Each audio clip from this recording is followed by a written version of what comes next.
비가 억수같이 쏟아지는 날, 한 여성이 홀로 빗속을 헤맵니다. 누군가에게 전화를 걸고 또 걸지만 끝내 아무런 응답을 받지 못하는데요. 결국 눈앞에서 로또를 놓치고만 여성. 대체 무슨 일이 있었던 걸까요? 예, 자 실제 사연을 당사자 특정을 이유로 일부 각색했다는 점 먼저 말씀을 드리겠습니다. 자 교수님, 네. 오늘은 후회와 그리움 속에 진짜 타임머신 타고 과거로 가고 싶답니다, 진짜. 네, 오늘 사연의 주인공은 40대 여성입니다. 남편과 아들과 함께 살고 있습니다. 근데 이 남편에게 좀 특이한 점이 있어요. 어떤요? 뭐냐면 다들 막 휴대폰을 너무 좋아하잖아요. 음. 이 남편은 휴대폰을 너무 멀리한다는 겁니다. 연애 때도 카톡을 한번 보내면 빨라도 뭐 1시간 만에 답이 오고 어쩔 때 막 8시간 만에 답이 왔어요.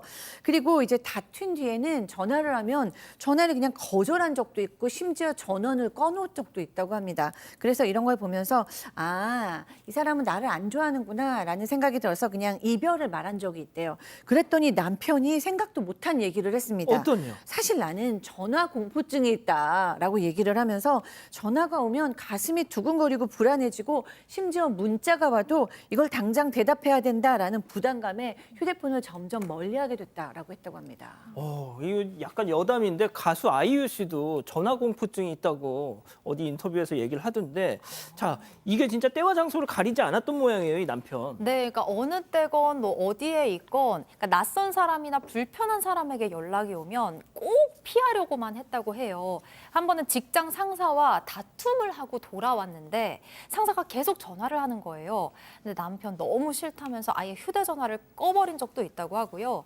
또 아들이 다니는 초등학교에서 전화가 오니까 낯선 번호라면서 안 받았는데 그 전화 아이가 아파서 조퇴를 해야 한다는 선생님의 연락이었습니다. 자, 그렇다면 아내의 전화는 잘 받았을까요? 그것도 아닙니다. 급한 일이 아니면 웬만하면 문자로 하자는 주의였다고 해요. 사연자는 너무 답답했지만 그래도 회사 뭐 잘 다니고 생활에 큰 문제는 없으니까 그냥 이해하려고 계속 노력했다고 합니다. 자 결국 이런 남편 때문에 사연자는 이것까지 독박을 썼다. 자 시아버지 역의 최영진 평론가, 아내 역의 김하은 아나운서, 미니 별별 극장 레디 액션. 아이 아가야, 지훈이가 또 전화를 안 받는다. 뭐 하루 이틀이에요. 아버님 무슨 일 있으세요? 별일은 없고 그냥 니네 잘 사나 궁금해서. 주말에 뭐 특별한 계획은 없지? 주말에 뭐 딱히 특별한 계획이 없긴 한데. 그러면 저녁 한 끼 먹자. 됐어. 이 지훈이 이 자식은 이제 필요 없고 우리 아가한테 이게 바로바로 전화해야 되겠구나. 네, 아버님. 급한 일 있으시면 언제든지 저한테 전화해 주세요. 그래. 박 변호사님, 예. 이 시아버님이 치아가 많이 빠지신 것 같아요. 임플란트 좀 해줘야 될 것 그래요. 같아요. 얼굴은 좋은데 참 그러네요. 예. 자, 아니 그런데 네. 최근 이 부부한테 대박 로또가 터졌다. 실제 로또는 아니고요. 로또급에 해당하는 청약에 당첨이 된 겁니다.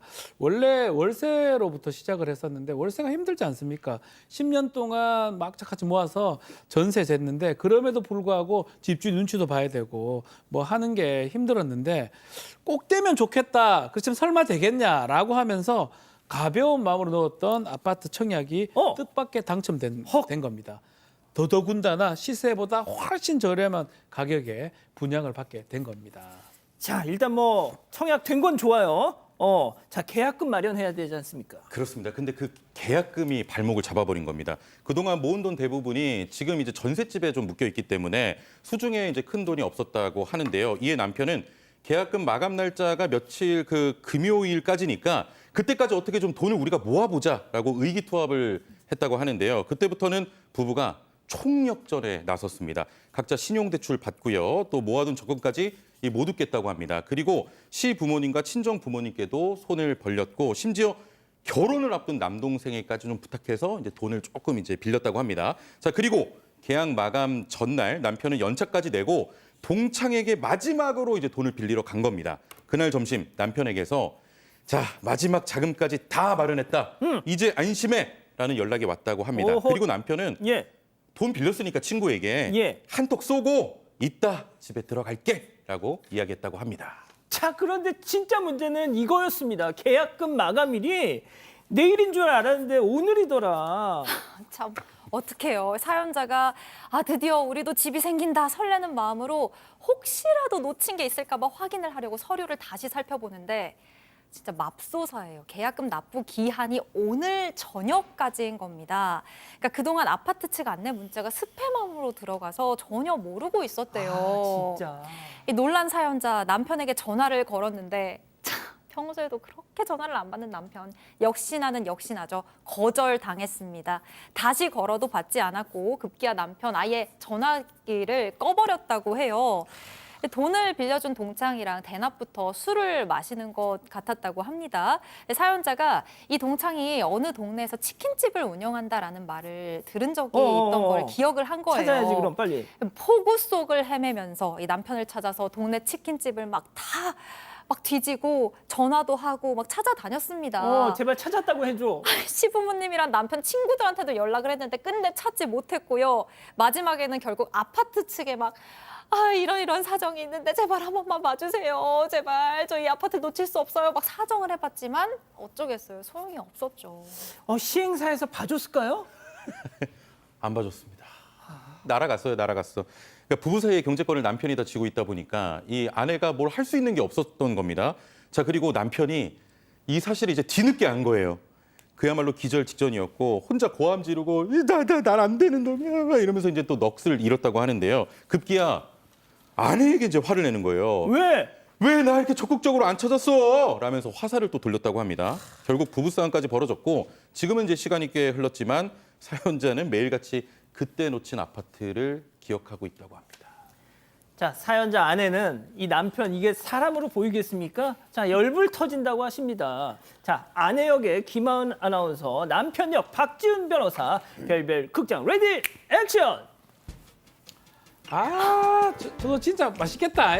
근데 3만 원, 야 너무 비싸다. 저거. 지금 3만 원이 문제야? 당신이 난리나. 그 아파트 얼마짜린 줄 알아?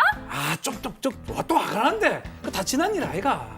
좀 그만해라. 내가 진짜 열불이 터져서 그냥 내가 당신이 그 전화만 받았어도 지금 우리 신축 아파트에서 와인 한 잔 마시면서 얼마나 재밌게 살고 있겠어. 국하면 네가 하지. 그걸 왜 내한테 다 맡겼노? 니라도 막은 날짜 똑바로 챙겼으면 됐잖아. 그 날짜를 못 챙기고. 진짜 이 방구쟁이야. 방귀 뀌는 사람이 성낸다더니 야! 나 진짜 당신이랑 도저히 더 이상 못 살아. 이혼해! 이혼해?